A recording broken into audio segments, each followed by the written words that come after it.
Hey, and welcome back to the Michael Cohen Show as we continue our journey to 250,000 subscribers. So if you like what you see, support it, share it, because the message that you're going to get from me, raw, unfiltered truth. So I want to talk to you about, for a quick second here, Trump's speech yesterday at the 146th National Guard General Convention at Huntington Place in Detroit. I mean, sadly, another Trump shit show. No other way to describe it other than a shit show. So let's watch some clips. All right. Trump spoke about how he's highly educated, using just the best words. Sure, Donald, let's go to that clip and you'll get my reaction. These people are just so destructive. I always look for good words. Highly sophisticated. I'm highly educated. I like sophisticated words, but there's only one word I get. Stupid. They're stupid people. Yes, because destructive is a highly sophisticated word. Highly. Just like your education. Just like the fact that you may remember, Donald, and I wish that I had it in front of me, but I will get it and I will post it. How you had me threaten every single school that you've ever attended, from New York Military Academy all the way to Wharton, to ensure that your grades were never released. You wonder why? I know you have a bigly brain. I know. You're super smart. You're super educated. You only use the best words, Kofifi. The whole thing is just absolutely ridiculous. Who are you trying to impress? These people came there to hear you speak about topics that are pertinent to them.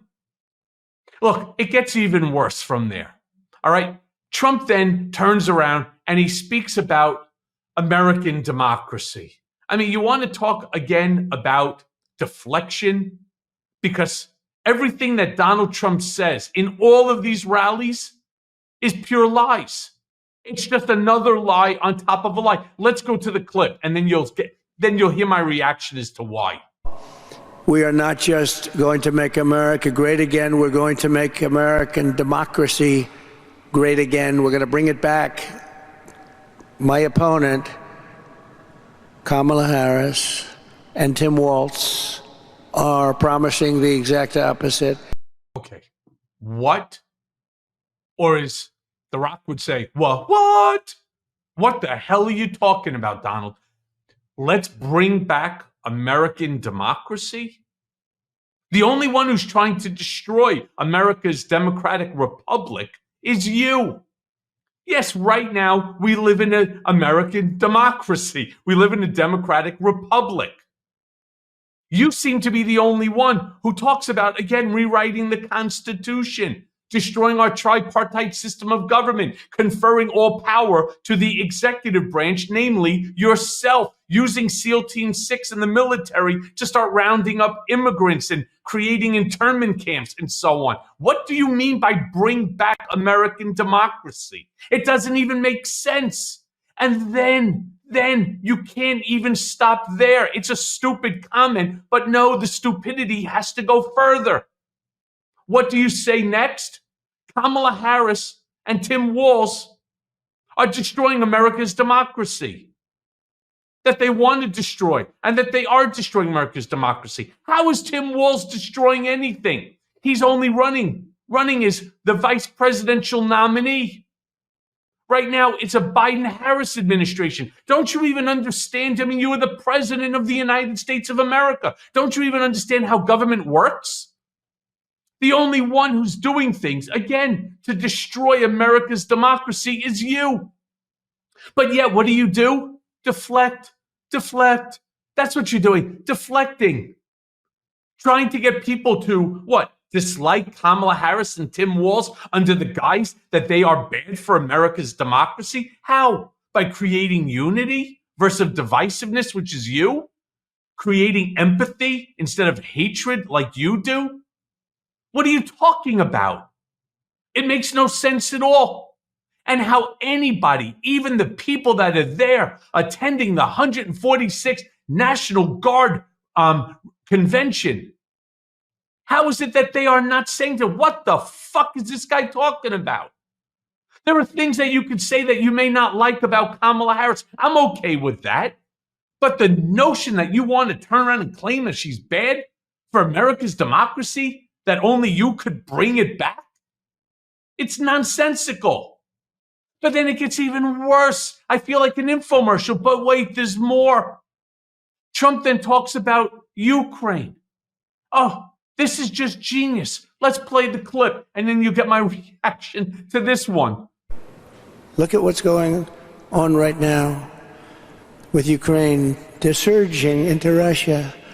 Okay? You're going to end up in World War III, and it's going to be a bad one. Wow. Look at that. Ukraine is surging into Russia. All right, my friends, let me spell this one. Let me spell this one out for you. Russia invaded the sovereign nation of Ukraine.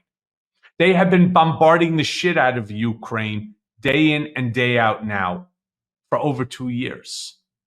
And somehow, thanks to the United States and the NATO allies, because all of us together, cumulatively, are standing with Ukraine, have provided them with munitions and the capability within which to protect themselves from Russia's advancement. And why do we want to protect Ukraine from Russia's advancement? Why does Poland want to protect Ukraine from Russia's advancement? Because Poland would be next, as Vladimir Putin decides that he wants to try to bring back the former Soviet Union, of course, under his control, making him Tsar Vladimir. I mean, it's just so obvious, right?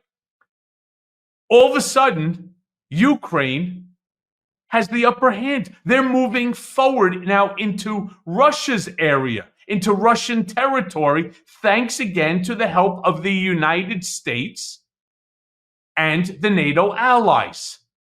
So Donald, in this lethargic, sort of drawn out way, is saying, all of a sudden, Ukraine is surging into Russia. And then he wants to turn around and tell us what? It's going to cause World War III?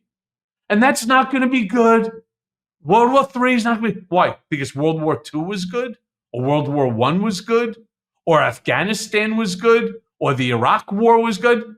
I mean, can you name a war that was good, Donald? Like the Civil War? Was that good?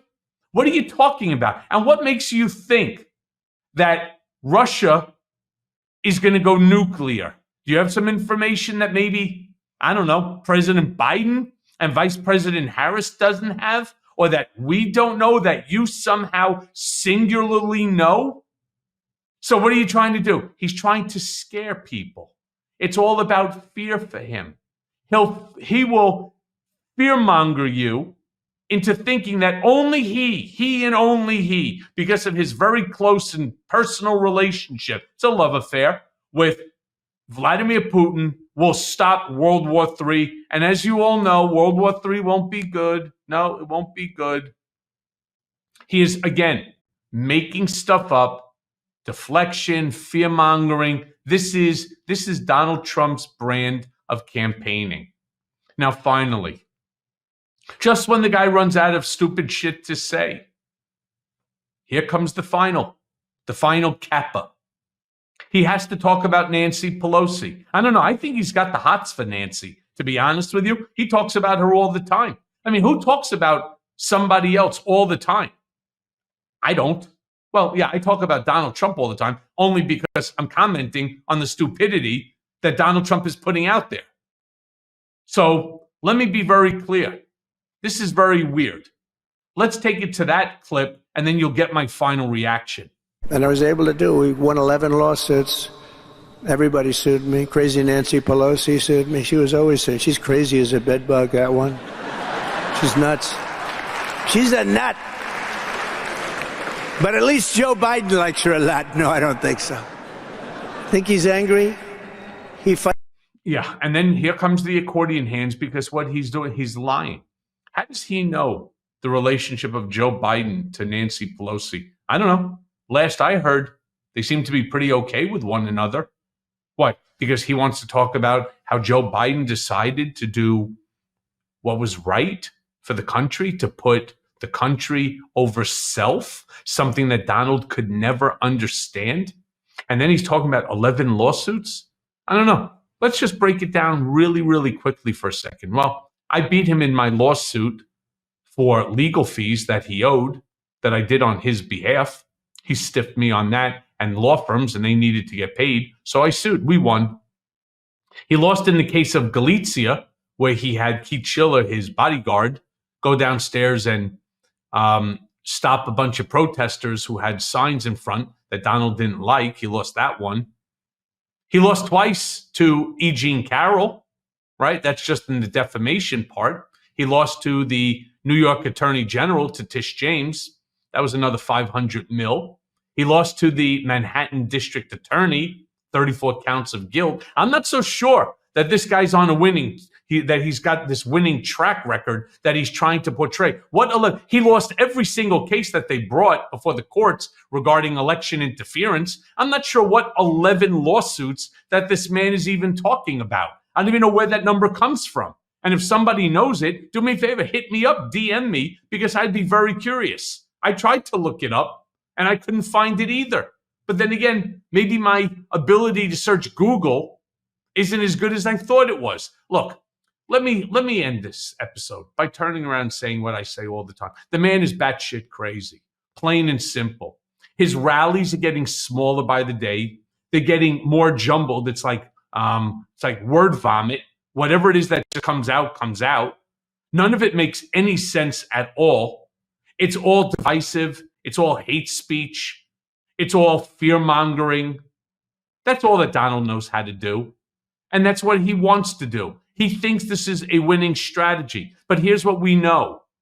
What we know is that the momentum, the energy is behind Kamala Harris and Tim Walz. It makes sense. It's a positive message of America and America's superiority over the rest of the world, our American excellence, as opposed to Trump, who's regularly saying America's a shithole.